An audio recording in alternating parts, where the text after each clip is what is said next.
मदिरालय जाने को घर से चलता है पीने वाला। किस पथ से जाऊं असमंजस में है वो भोला भाला। अलग अलग पथ बतलाते सब पर मैं ये बतलाता हूँ। राह पकड़ तो एक चला चल पा जाएगा मधुशाला। मुसाफिर, अगर मंजिल तय है, अगर निगाहों में लक्ष्य दिखाई देता है, अगर ठान लिया है तो दूसरों से राह क्या पूछना। कौन जानता है कि कौन सा रास्ता सही है और कौन सा गलत। इतिहास गवाह है कि दुनिया को रोशनी देने वालों को अपने रास्ते खुद बनाने पड़े हैं। फिर पूछकर समय क्या बर्बाद करना। असमंजस छोड़ मुसाफिर, सफर पर निकल अभी इसी वक्त। रास्ता कोई भी हो बढ़ जा दशरथ माझी की तरह। राह पकड़ तू एक चला चल पा जाएगा मधुशाला। फागुनी जान थी दशरथ माझी की। एक दिन पहाड़ों से गिर पड़ी। गांव से अस्पताल 70 किलोमीटर पर था। एक छोटा रास्ता भी था पर उसके बीच में पहाड़ खड़ा था एक अड़चन की तरह।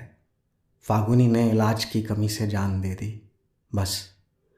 बस माझी ने ठान लिया कि चाहे जो हो जाए पहाड़ को काटना ही होगा। उसके गुरूर को तोड़ना ही होगा। अपनी एकमात्र धरोहर, अपनी बकरी बेच दी। छेनी हथौड़ी खरीदी और खरीद कर पहाड़ तोड़ने में जुट गए। 22 साल लगातार पहाड़ तोड़ते रहे और तैयार किया एक रास्ता जिसने अस्पताल को गांव के बिल्कुल करीब ला दिया। असमंजस छोड़ मुसाफिर, सफर पर निकल अभी इसी वक्त। मौका मिलेगा सफर में रास्तों पर विचार करने का, तब सुधार कर लेना। पर अभी तो निकल जादव मौलाई की तरह।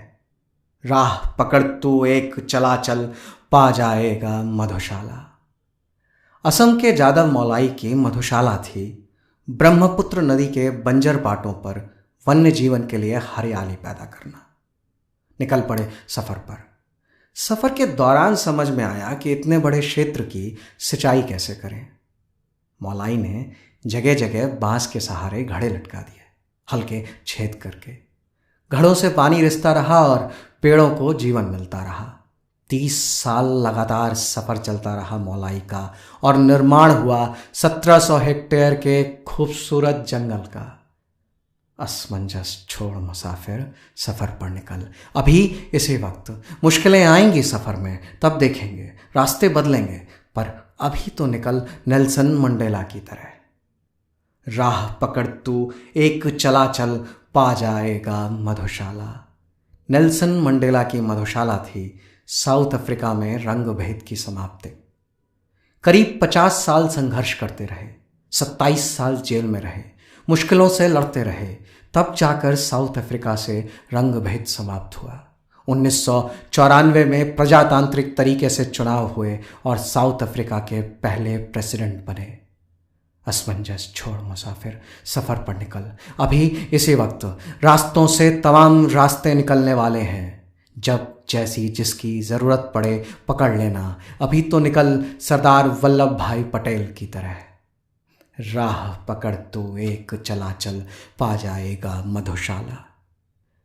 सरदार वल्लभ भाई पटेल की मधुशाला थी एक नवीन राष्ट्र का निर्माण, विराट और संगठित भारत। अंग्रेज टुकड़े टुकड़े करके गए थे देश के। आज़ादी की घोषणा होते ही सरदार पटेल निकल पड़े अपने सफर पर। 71 साल की उम्र की थकन नहीं, लंबे आज़ादी के संघर्ष के जीत की सुखन नहीं, बस एक लगन, एक स्वप्न, भारत का एकीकरण। जब जैसे जो बन पड़े वो रास्ते अख्तियार किए और करीब 565 टुकड़ों को जोड़कर आज के भारत का निर्माण किया। असमंजस छोड़ मुसाफिर, सफर पर निकल अभी इसी वक्त। अलग अलग पथ बतलाते सब पर मैं ये बतलाता हूँ। राह पकड़ तू एक चला चल पा जाएगा मधुशाला। राह पकड़ तू एक चला चल पा जाएगा मधुशाला।